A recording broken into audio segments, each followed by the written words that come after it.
Welcome back, everybody. Gearing up for our next match are the Unicorns of Love and Elements, who are tied at the top of the tables at 3-1. First, a quick look at the lineups on the blue side of the Rift. It is the UOL with Vizicachi, Joko, who's in for Diamond, Fox, Steelback, Hillesang, and their coach Sheepy. Of course, that substitution there in the jungle role. And on the red side, it is Elements within the top lane, Steve, then Gilius, Aika, Mr. Rawls, Sprattel, and Nif. The big news, obviously, here for the Unicorns of Love is that due to the visit issues, he is not eligible to play, but Millennium's Joko is stepping in. You know him from Challenger. What is he like? Seen a couple of games. Millennium, pretty solid. Played a lot of Rek'Sai. I would expect that to be a fairly high pick. A lot of team focus from Millennium, so that's a new team now with Unicorns. How's he going to fit in? I don't know yet.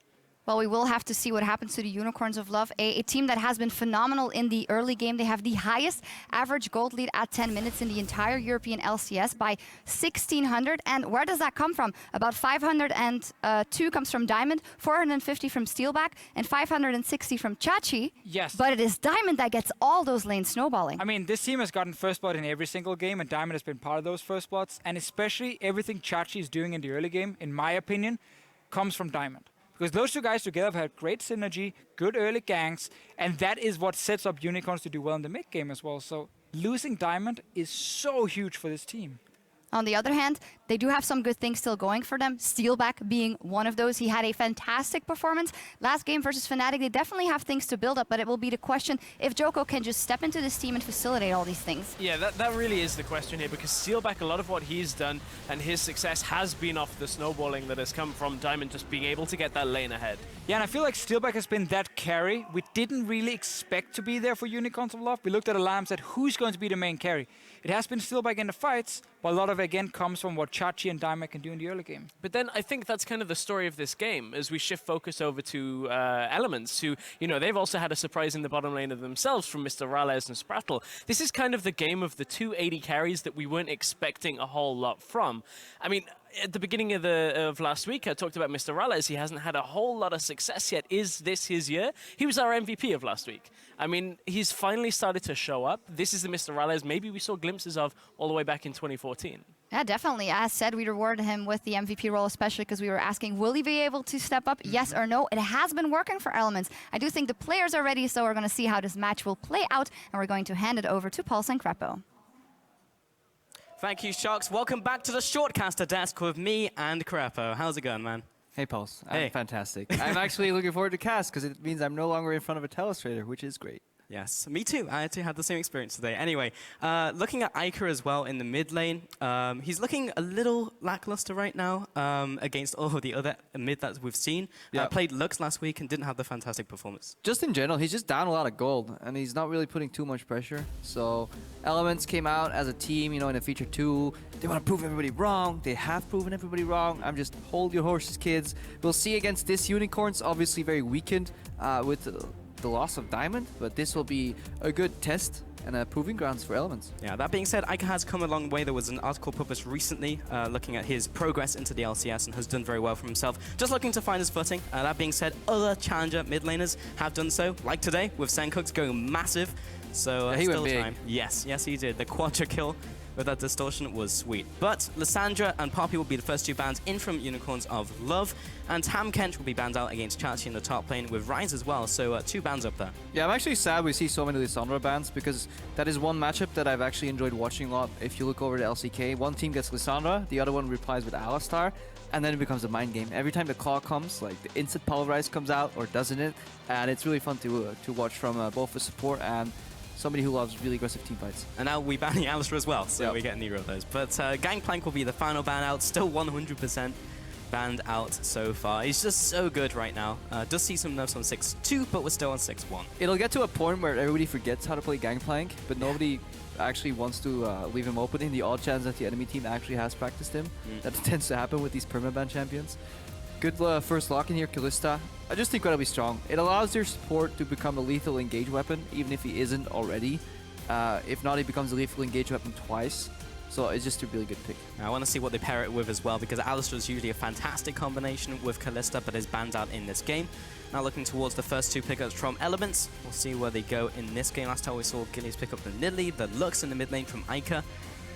They did eventually win, but we saw misplays from those players. Yeah, usually on this rotation we would see something like Graves Corki. That would be the meta. Lu is obviously open, so you kind of have to select that too. Going for the Elise over the Graves jungle. No mistakes here in draft. It is preference. Yeah, really that's down to what the players want to pick up. We're never going to see Swain. But yeah, he received some nerfs before really seeing competitive play, which was sad. Yeah, he got hit by the preemptive nerf bat, which is very often the worst nerf bat out of them all. So no more Swain. Looking at elements, they may copy what Origin was doing. They can still get their hands on Lucian. They can get even a Corki mid if they go for Lulu top and then have a double AD carry in which they buff one of them. They bring the CC on the support in the jungle, and they can get a well-rounded composition that way. Yeah, Graves is also open if they wanted it, but then they'll be going hard into the AD carries with one in mid, AD carry and jungle. So we'll see if that is the case. But swapping over to Rek'Sai would make a lot of sense. Is just one of the top tier junglers, along with Elise right now and Lee Sin. So just sitting up there in the trifecta, and I'll be locked in along with the Thresh. Yeah, Thresh Kalista coming out from the Unicorns. They played it last week. Almost to perfection against Fnatic. Steelback went up something like 34 CS at 10 minutes against Reckless. He was basically an entire BF sword worth of gold ahead at the 10-minute mark in that game. I don't think it will be as brutal because Elements can now at least pick their matchup into it and somewhat cover their losses. If they do pick a bad matchup like Corki AD carry with a weaker support, they're in for a lot of trouble because the Unicorns did show that they know how to play that matchup well. Mr. Rallis has been coming up big though, received the MVP and has just looked generally strong, being able to carry a team, which we weren't expecting coming into the split, but has really stepped up. Now looking towards his AD carry, Lucian, one of the top tier AD carries right now with Kalista and Corki, and it's very likely we'll see that brought in. Potential Fiora as well going into the top lane on Steve. Steve swapping towards more aggressive picks has actually done pretty well.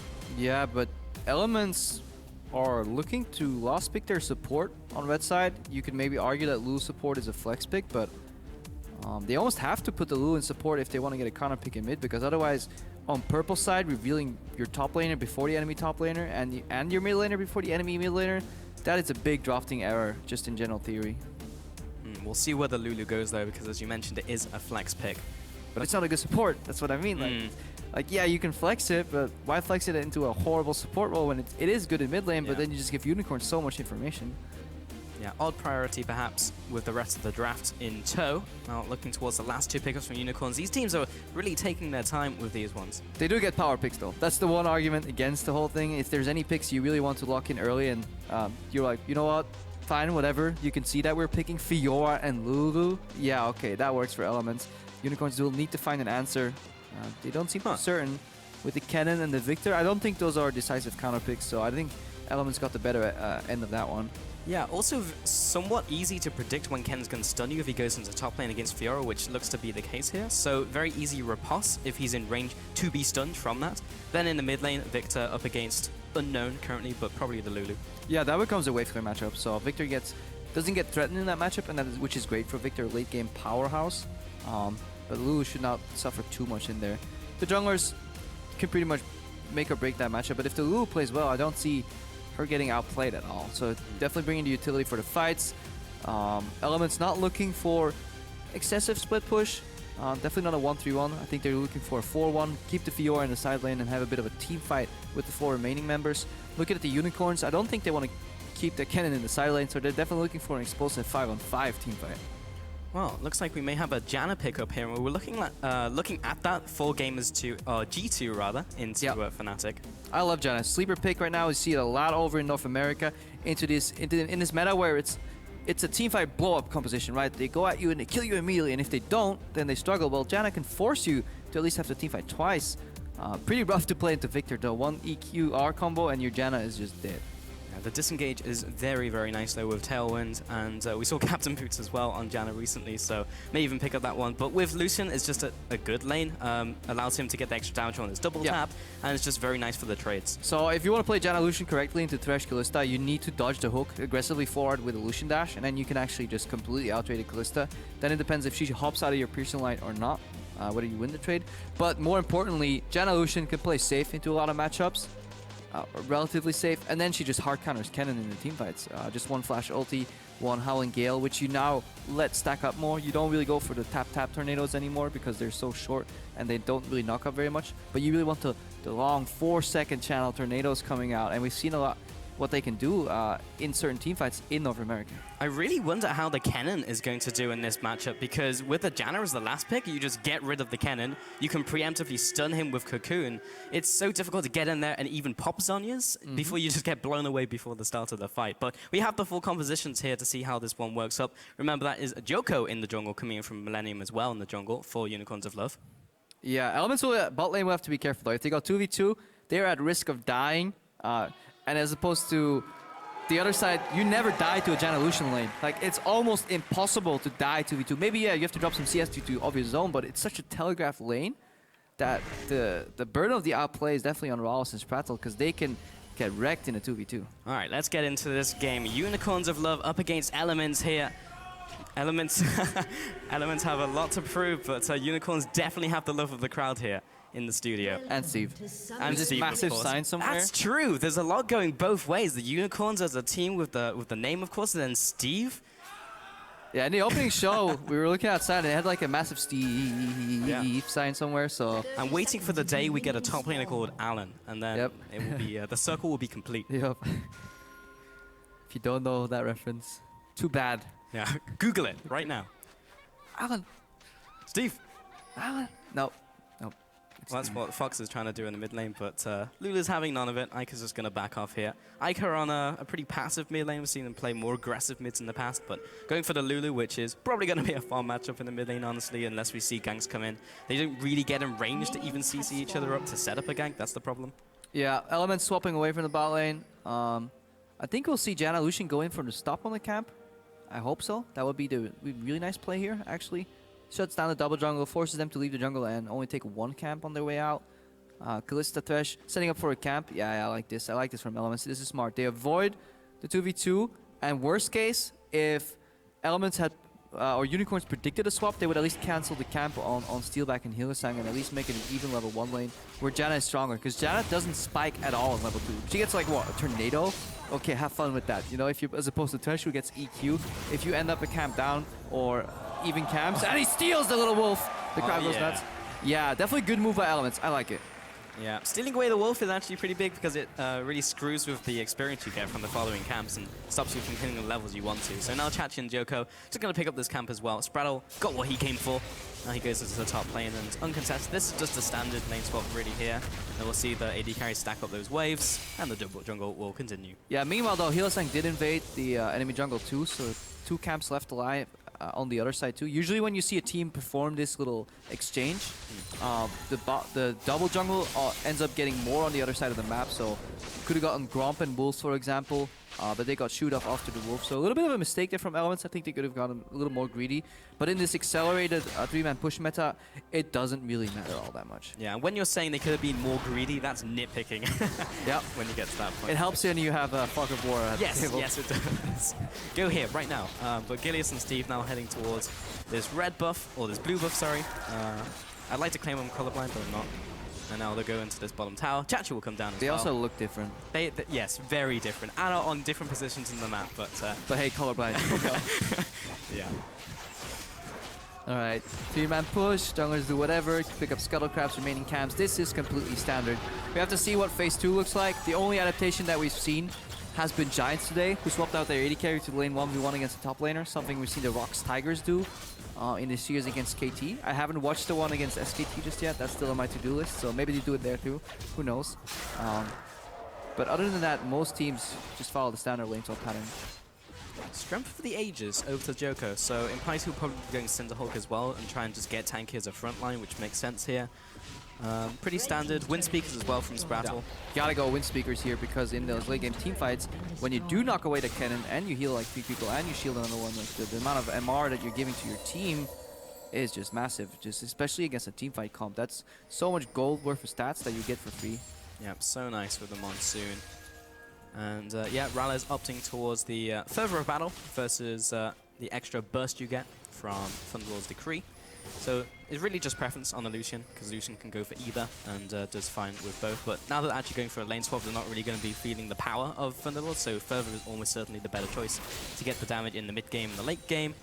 Mid lane, however, it's Fox, Ika, as we mentioned before. It's kind of farming away. There's a slight CS advantage to Fox, even though the minion wave is the same, so he's got that going for him, but Yeah, at this point, we are nitpicking. We're looking at very small, subtle advantages, like how Steve got 2 extra creeps because he pushed back the potential freeze a little bit more and then swaps back, but these are complete mirrors right now. So we need to look around a minute from now. That's when these teams can start getting creative and the super textbook lane swap pattern gets switched off. And Unicorns of Love will head over to the Rift Herald while the push goes on in the bottom lane. So most likely this will go over to Joko, maybe even give it to a solo laner as well. Generally seeing these very early early heralds go to the AD carries. This is actually the phase where you can go for a 4-man group double tower push in the top lane. We've seen that. When teams go at the other side of the map, they go for 1 tower and dragon, and they get surprised by the Rift Herald buff. So let's see what Elements does here, if they put any prioritization on that dragon, or if they recognize the looming threat of losing their tier 2 tower. In this situation, it didn't really matter, but the sign just passed over the Eve's Doom, or Doom's Eve. Yeah. And then, got that one. But it doesn't matter because the grouping was formed. Sharing is pairing. Anyway, it is. Sign wants the extra damage and move speed. Actually gets some range for a hook, so probably actually not too bad, but gonna take up this top turret. We'll be going down. Most likely the gold will go for Chachi, and it can deny some of those minions as well. Steve gonna do the same thing in the bottom lane, and we'll take that one down. So really, if you look across the board, very similar in terms of what both teams have gained. Oh, yeah.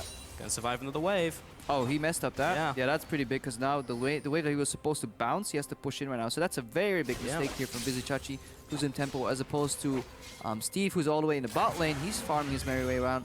Slightly frozen way for him too. So Steve did it perfect. Busy Chachi messed up. And now Rallis is here, so he actually can't take the tower. That is even worse. Yeah, that's a very big ripple effect. It puts him down 800 gold. The wave's pushing back. Momentum on the side of Elements. Obviously, since their dual lane is top right now, they will need at least 3 or 4 members to push them in. So, meanwhile, Steve is completely farming in the bottom. You see a gank here. Finally, though, AK has to flash out. Yeah, he flashes just to the tower at the very end of that gank. Last time we saw him being very greedy on Lux and hold the flash and then flash and still die anyway. So this time, again, being a bit more greedy, but he's on Lulu, so he can speed himself up with Whimsy. Not too bad. Hillsang and it's 1-on-1. It's intense 1v1 versus Steve. Yeah, he sent him packing. He sends it back in. Thunderlord blocks right in the face. AK has to farm here. Let's see what the Elements can do with these 3 members in the top side. They're taking control of the jungle. We have a sidestone finish on Sprattle. So he's going for deep vision. So Elements are looking to siege because Vizitachi on level 4 can't really do anything against the Mr. Rawls, especially once he gets shielded up here. So Elements grouping. We'll have to be careful though. They can send in Steve with a teleport on the minion and really go for the siege. But how much guts do they have? They really want to go for that play. Not that many, apparently. Elements are out of there. Yep. And One entire guts. Just one. One singular guts. But if only he was Graves, he could have just pushed out the wave. Graves was even open in this draft and not even picked up. And Gideas opted towards the Elise as his preferable jungler. Now, the tower did not go down for Unicorns, but the gold difference is only 400. That does indicate that they have CS advantage somewhere. So slight one on the jungler. Everywhere. That was a flash. Yep, Julius flash cocoon. Missed. Again, we are nitpicking this game because not much is going on overall. 0 kills, double lane swap, mirrored swap. So small mistake from small mistake from Unicorns. Whereas Elements was invading the deep blue jungle on one side. Guess what? Unicorns are doing the same thing on the other side because Steelback was pushing it on the bot lane. Very, very standard play. Somebody has to make a mistake eventually and get caught though. That is what we were aiming for. In situations like this, seeing a weird flash like that does make sense because Gileas just wants something to happen, open up an advantage, open up something different in this complete mirror. So something will happen and they can actually make a tempo play. Yeah, it goes both ways. Either you break the mold by finding creative opening, or you get like slightly, I'm not gonna say tilted, but you get a little annoyed by nothing going on and you feel like you're behind, especially if you're new to the stage.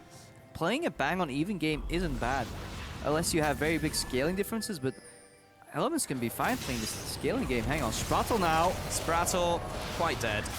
He'll put up the tornado, but first blood over the Steelback. And that's the difference right now. The Unicorns have control of the deep blue jungle. Elements had that on the other side, but Elements tried to fight back with a Janna face checking, and you just can't afford to do that. You really need to count the dots on the map.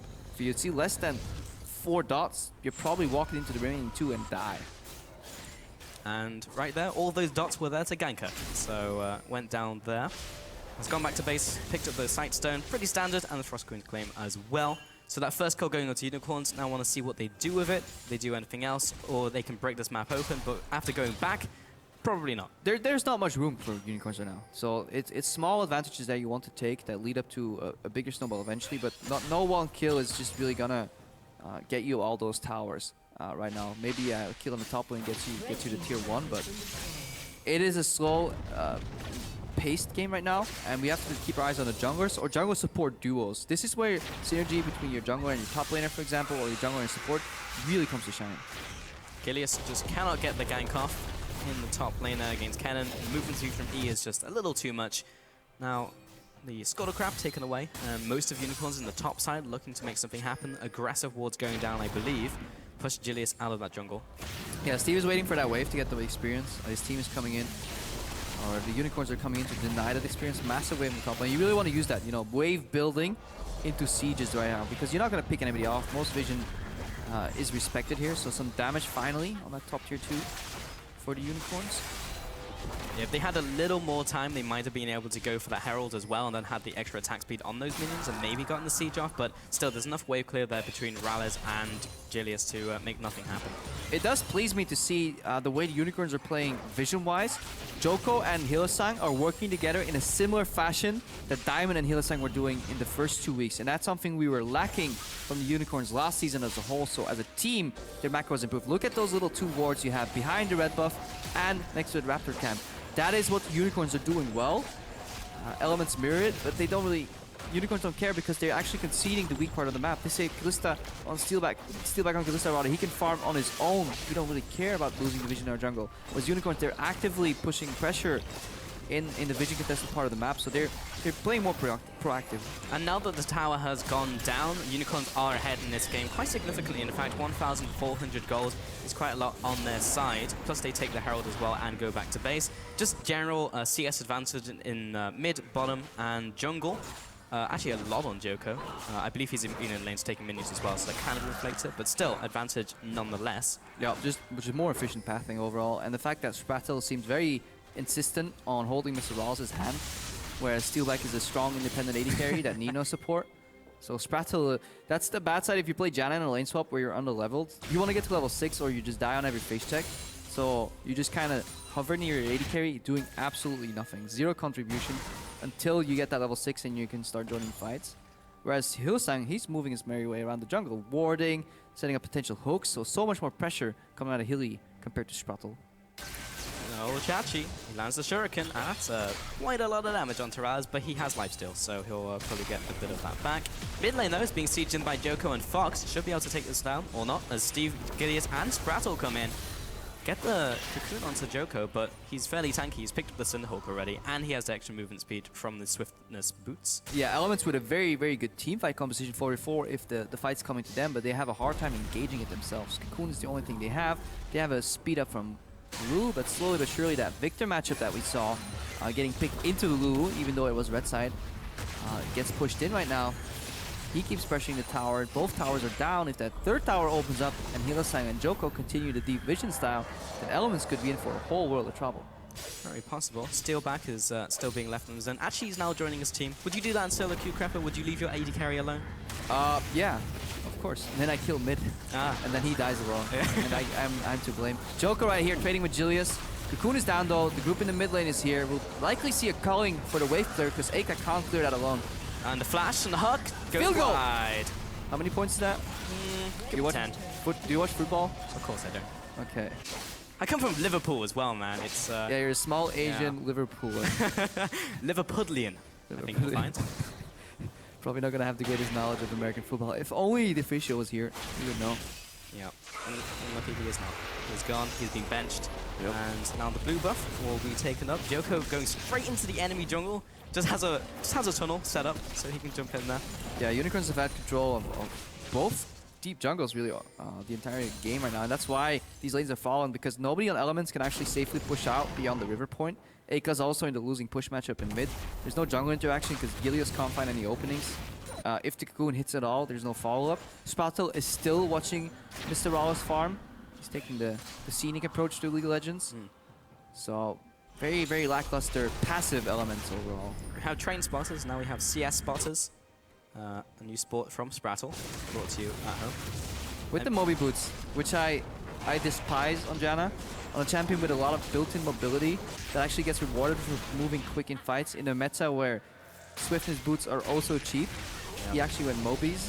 Ooh, Gilius gets blown up by Fox, but not quite finishing him off here. Has already used the flash to try and get in range. Jukes towards his team and gets shielded from Sprattle, so he'll stay alive. But now Sprattle and Rallis are caught out. That's a lot of damage coming in from Fox, but has been cocooned. Will cleanse that one out, and the hug lands from Hittersang. Steal back with the damage, and the Rend picks up the kill.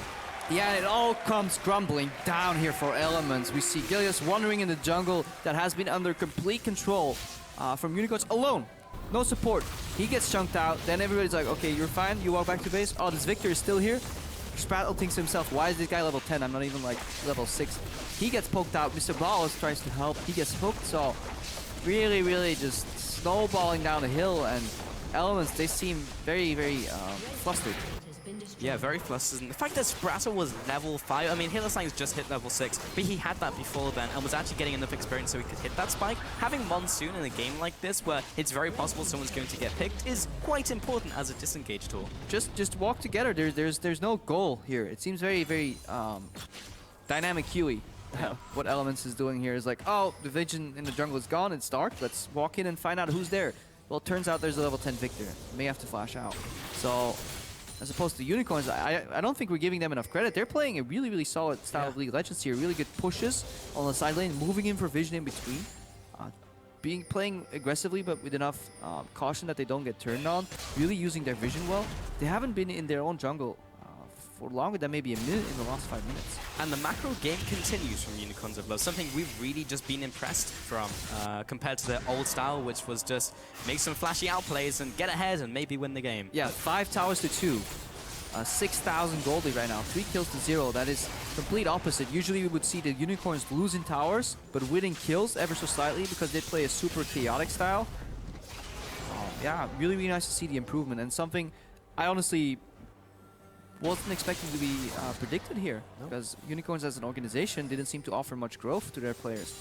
It does seem with the roster changes we've seen an entirely new gameplay. One of our questions as well is how is Joko going to fit into the team with Diamondprox moving out, because he had so many influences in those First Bloods.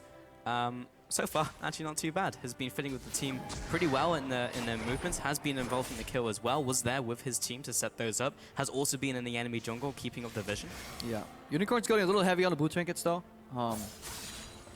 A developing style we've seen is a lot more yellow trinkets once you do get that lead, because obviously they don't just get revealed. You need True Sight to reveal them with either Vision Wars or the Sweepers. And they're not really at risk of getting picked off. I mean, if you face check into Elements, only the Cocoon is really going to punish you. Or a Whimsy. That's about it. So I think Unicorns could do well by switching to yellow trinkets, keeping the same playstyle, and eventually either open up the tier 2 tower in the top lane or go for an early Baron. They may actually have just done that already. I lied. It's not Baron dead. It's no, it's 17 minutes 40. I'm just so confused. Why are there 5 towers down at 17 minutes? Why are these guys like 6,000 gold down? And then I look on the minimap and I see the Baron pit. I'm like, oh, they're sneaking a 2-man Baron. Yeah. Nope. That's it. Today. Yeah, this is a worrying correlation, or the start of one that could be for Elements, because they have many strong opponents ahead, and Unicorns is only the tip of the iceberg. Yeah, definitely. So Elements 3-1 right now in the split, but they've faced some rather poor opponents, and they need to face the more stronger teams coming up. And Unicorns probably one of the... Hang on, Joko. He's out. Oh, Ica might be out as well. He's got his ultimate and flash and ignite and burns none of it though. And that's the problem. If you fall behind with a team comp like Elements have, Unicorns don't actually have to kill you. They can just use their offensive tools to chunk you out and just disincentivize you from even fighting. And Elements, because they lack the hard engage, they can't even answer that. They're like, okay, I survived, but I have to walk back to base. But what do? We wait for Cocoon. So they have a really good 4-1 if Elements stays even, plays the macro well, or get ahead. But if Elements are this far behind, it's incredibly hard to come back. I think that's something people forget as well. Sending someone back to base is still time that they've gained. Yeah. People go deep for kills and chase too far when they can just shove them out and take the tower. Yeah, the essential logic you want to follow is if you kill somebody, he's out of the frame or out of the equation for maybe like 30 seconds, but you can chunk them and acquire the same and play a macro style. H2K does that fantastically, especially early in their game against Fnatic. And that's actually one of the reasons why Janna as a pick kind of disappeared in more of these active metas, because she didn't offer engage, only disengage. If you look at teams Like Immortals though, over in the North American LCS, they use it beautifully. They say, okay, we have a passive support that can only reset the fights. Well, we'll pick hard engage only on the other champions, like Lissandra going in, super high damage on Graves, you know, pure raw power. But Elements, they're overloading utility, and they're paying the price. Indeed. So in that jungle, Gilius has got a scoreline of 0-0-0, so has not impacted those lanes at all. Has tried to make that one play that we saw earlier at red buff, but apart from that, oh, there's another play. Smite that one away. Hillsang will give that one a good old laugh, and he'll back away. And now just securing vision around the Baron pit as well, and that will be spawning in 1 second. But teams, very hard to find it if they haven't killed anyone on the map, and the opposing team can contest it. Yeah. And heading into the middle lane now, just to try and secure that vision. Elements are aware of this and just have the positioning, whereas we have a steal back off on the side lane. Hook lands onto Sprattle. All he wanted was the pink ward. The box comes up. Does he have a way out? The answer is no. Hillsang picks that one up. And again, this is what we saw in the early game. Sprattle fighting to reclaim vision control on his own, without support, under level, and it's just rinse and repeat over and over. And we see more action here from the Unicorns. Steal back, throws in Hillsang, and he's ready with more damage. Fox comes in, Grand Challenge activates, but Steve jumps in, and he immediately wants out. Mistakes were made. He'll flash away. There's the ultimate from Chachi, and Ica will take the chunk as well. Already uses ultimate on Steve just to keep him living.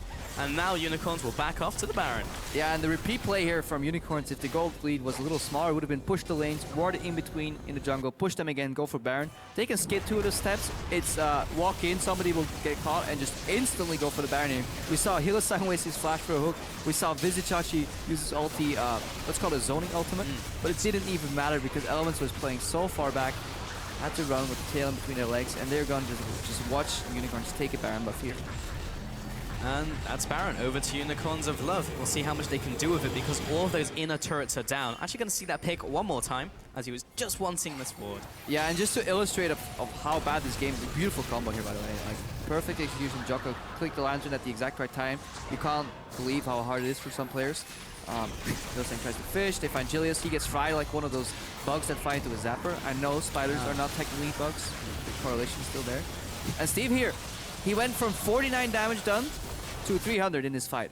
So in this entire game, Steve has done 300 damage to champions. That just illustrates how hard Elements is struggling and how little they're getting done.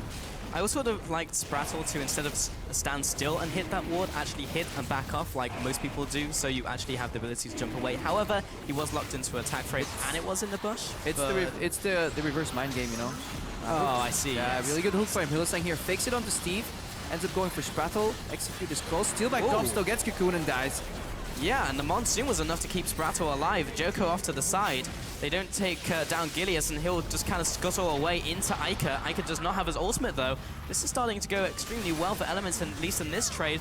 Chachi got the ultimate still, and the binding lands onto Joko. Steve jumps in, but there's Chachi going to the back lines, and he is just destroying everybody, along with Fox. Double kill comes in, triple kill comes in for Fox. It seemed like a good start to the fight. Mr. Wallace picks up 2 more kills. Elements 5v3 here at the end of that fight, but then suddenly they forgot about the Chaos Storm from Victor. They fight Ken and Victor in a funnel, and Vizichachi had flash available, so he just flash ultis in, and suddenly Elements find themselves aced, and they lose all hope to even come close to winning this game. Yeah, Joko taking the bottom lane as well. 007, the license not to kill in this game. And Fox and Chachi will take this inhib. Bot inhib is going to continue living for now, but that's something open that Unicorns can just group up and go for a fight. And speaking of fights, we're going to see that last one again from the very start with Steve getting caught. Look at this hook here. He's going to fake it on Steve and switch it to Sprattle, because that's what you usually want to do on Thresh. You act as if you're going for one target and then go for the next one. Cocoon from over the wall, catches steal back. Now Rawless is going to clean up Hillsang, but keep your eyes on the left part of the fight. Chaos Storm was actually used already on Gilius, so it was really just Kennen and Victor that will win this fight.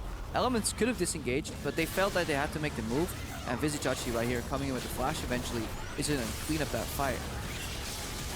Oh, that stack. The damage in from Chachi, and because he managed to get in range of his ultimate with so many people, meant he could instantly activate the W and just dealt a ridiculous amount of damage. He was just clean up from there with Fox. Yeah, Kennen did get changed a very long time ago, where it didn't matter if you had stacks applied to people already when you press W. The only condition for dealing damage with W is really that you're just within range of them. And he got a quadruple ulti stack with quadruple W damage. And that man, Elements just get aced. Simple as that. Now the push in the mid lane is coming in, and the bot lane inhibitor is open. That's being pressured, and Unicorns of Love don't even group 5 to go for that objective. They still have to push in the top lane from Chachi and steal back. Yeah, they're playing so clean, especially that is the answer to a utility teamfight comp, is you just split them up. Yeah, Lulu adds a lot of value to Lucian and Fiora. Fiora gets to carry these fights because of Janna and Lulu, but if you split them up and they're already behind, you just isolate them and expose their weaknesses, and you just push them in over and over. Steve trying to clear out these tunnels, but this is dangerous with Chachi there, looking for the stun. He'll manage to go through the base gate back to safety with his team. Joko just gone ahead and pushing out this mid lane.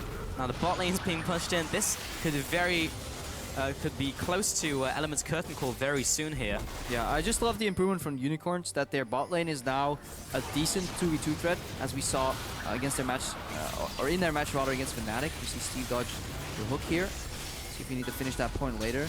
So their bot lane is a 2v2 threat, but Steelback can also play on his own, which enables Hylissang to roam. Last year it was kind of spring split. Vardax and Hylissang would beat people 2v2 with the Morgana Jinx. Summer split, they got outlaned every single time to the point where Hylissang was going for frantic roams. Now they have both playstyles in their bag of tricks, and that allows them to be versatile. Yeah, surprising upgrade there. Now Joko just zoning him away, taking this one down. Steve has been hooked in, he'll have to lunge away. The rest of Elements are just letting this happen, and Unicorns of Love are just beating them up and taking the lunch money. There's nothing that Elements can really do though, and Rallis trying to put down the damage, but he just doesn't have enough. He can't even get through the shield that Joko has on top of him, and there goes the inhibitor. Yeah, Rallis watched Origin, and he's thinking to himself, why isn't this working? I have a Lulu, I'm Lucian, I should be able to 1v5 here, but sadly this game turned out a little different, and Unicorns setting up for the final blow. All of these minions flooding in, and they're just waiting. Joko comes in from base, back to full health. He's even tankier now, and Steve, maybe he can get a lunge off here, but that's all he's really going to accomplish in this fight. Gilius jumps in. They have to go for this one, but they jump in and instantly get deleted. Iker is out of the fight, and Steve jumps in, and he also dies. There's just nothing that Element can do, and they are being run down into their fountain. Mr. Rallis stays alive, protecting his KDA, but there's not much to protect, and they're not going to protect the Nexus. Unicorns of Love come up big and take the win against Elements. Yeah, Elements, 2 kills, 2 towers. A myriad of face checks against the very organized Unicorns. We asked the question, what will they do without Diamond Procs present? Well, Joko, he filled that gap beautifully. To my knowledge, his first LCS match here on stage, obviously challenger player from Millennium, I believe. Played fantastic there too, so no lacking of professional experience, but to do it all on a stage in a team and fit in this well, props to Unicorns. Just played the map extremely well. That is what we call a textbook win from Unicorns of Love. And Elements just could not find a way into that game. They made the plays. They made to try and make plays with Gilius flashing with the cocoon, but it just didn't come up. Yeah, and this is including a failed phase 2 of the lane swap where Vizichachi did not get that tier 1 tower in the top lane immediately and actually failed to bounce. So even given that, allowing Elements to get a 1.4k lead or something due to that, they just fought back perfectly. They played a deep vision game, patiently waiting for somebody to explode, and yeah, it worked out. Beautiful game from Unicorns. The day has arrived where Unicorns are outplaying people on a macro level and doing it incredibly strong. This has been a trend that we've been seeing over the last couple of weeks, and it is not stopping. Elements now, we mentioned this in the game, but they have a tough schedule ahead of them. Unicorns was just kind of the first one of that, and not doing well against Unicorns, it's worrying. Yeah, it's worrying, but we don't know how good these Unicorns are because they're sitting at the top or near the top of the table right now, so a lot of question marks still. We don't know how good the H2K is without Ryu, but Elements did obviously play some of the weaker opponents. Yeah, and we're not really seeing any growth here. I want to see Spraddle again on stuff that can make plays. Disengage is fine on Janna, but you need to fill your composition with hard engage somewhere else. If the closest you come to hard engage is the cocoon, you will see Gilius having to play like a madman. He was flash cocooning left and right, trying to fish for a desperate play, and that is due to the nature of their composition. So it all goes back to the draft. Yeah, the top of the table is definitely shifting around, and we'll see how Elements perform in future weeks, but we are going to toss to Pyro, who is on stage, to take a look at that Defiant Unicorns of Love win. Thanks again, Pulse. I am joined by the man in the top lane as Visit Chachi. Congratulations on a very clean victory. And I want to ask you guys a little bit about how you had to work through your issues this week. You had to work on a new sub player, and how does that change your game plan going into a game like today? It didn't change much. We already had a clear game plan prepared by Tuesday. And the arrival of Joko didn't change too much because he basically had the same champion pool as Diamond, but he prioritizes some others. We just adapted to it and picked him for the Rek'Sai, and I think it worked out good. It certainly did. So glad it was able to slot in so easily. Now, also, I want to ask you a little bit about your choice of champion, the Kennen pickup. That's something that I think I would have expected last year's Chachi to play a lot more. Why did you like it here in this composition? I always liked it into Fiora because the lane matchup is really good for Kennen, and you can destroy the Fiora in 1v1. It was a lane swap situation this time, and I felt like their whole team composition was really squishy for me to go in, and they didn't have any protection. They last picked the Janna. It was really good pick from them, but when the Janna didn't have ult, I could slaughter their team anyway. So there is some ways to work around the Janna ult as well. And you certainly found the ways to work around them. So congratulations on that pickup, that successful pickup. Last question I have for you, though, is everyone talked about the Chaos style last year being the Unicorn signature. You guys have turned into this incredibly crisp, incredibly well shot-called team. How did that happen, in your opinion? We train a lot harder than before. We go over every replay and analyze what the best rotation would be, and we work on it as a unit. So everyone has to be on the same page, and eventually we all have the same game understanding, and then we think the same. So we go for the same rotations as well. And that's how we do it in game. Everyone knows where his place is, and we just go there instantly. One team, one unit, and another win on the board. Congratulations, Chachi. Now, we're going to have to step away from the Rift. But before we go, before our next game with H2K and Vitality, you guys want to stick tuned because you're going to hear from Oda Wamne on what he thinks about his favorite ninja. I think Shen top is really good in the current meta. It's just he's super safe and his damage output is really high for a tank, and he has double globals pretty much, because when you can have a global spell like his ultimate on like 3 minutes cooldown and a TP on 4 minutes cooldown, and you can just spam it every 4 minutes, you have double globals. He's just really strong because you can be anywhere on the map, and his 1v1s are strong. His teamfight utility is strong, and he's just one of the most solid picks for top lane right now.